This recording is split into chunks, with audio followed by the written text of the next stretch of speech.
ಇತಿಹಾಸ ಕೆದಕಿದ್ರೆ ಔರಂಗಜೇಬ ಒಬ್ಬ ಧೀಮಂತ ಆದಿಲ್ ಶಾಹ್ ಅಂದ್ರೆ ಚಕ್ರವರ್ತಿ. ಆದ್ರೆ ಅದೇ ಇತಿಹಾಸದ ಒಳ ಹೊಕ್ಕಿದ್ರೆ ಆತನೊಬ್ಬ ಖಳನಾಯಕ.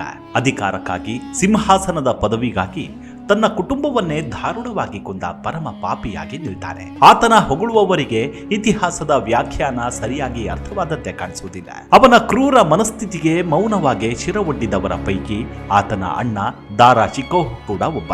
ದಾರಾ ಶಿಕೋಹ್ ಯಾರು ಅನ್ನೋದು ಇತಿಹಾಸ ಬಲ್ಲ ಪ್ರತಿಯೊಬ್ಬರಿಗೂ ತಿಳಿದಿರುತ್ತೆ. ಹಾಗೆ ತನ್ನ ಅಣ್ಣನಿಂದಲೇ ಹತನಾದ ಈ ಧೀಮಂತ ವ್ಯಕ್ತಿಯನ್ನ ಇತಿಹಾಸ ಕೂಡ ಎಂದೆಂದಿಗೂ ಮರೆಯಲಾರದು. ಸೂಫಿ ಪಂಥದತ್ತ ವಾಲಿಕೊಂಡಿದ್ದ ದಾರಾ ಶಿಕೋಹ್ ಹಿಂದೂ ಧರ್ಮದ ವೇದಾಂತಗಳನ್ನ ಅಧ್ಯಯನ ಮಾಡಿ ಪಂಡಿತನೆನಿಸಿಕೊಂಡಿದ್ದ. ಮಜ್ಮಾ ಉಲ್ ಬಹರೇನ್ ಎಂಬ ಪ್ರಸಿದ್ಧ ಗ್ರಂಥವನ್ನ ಬರೆದಾತ.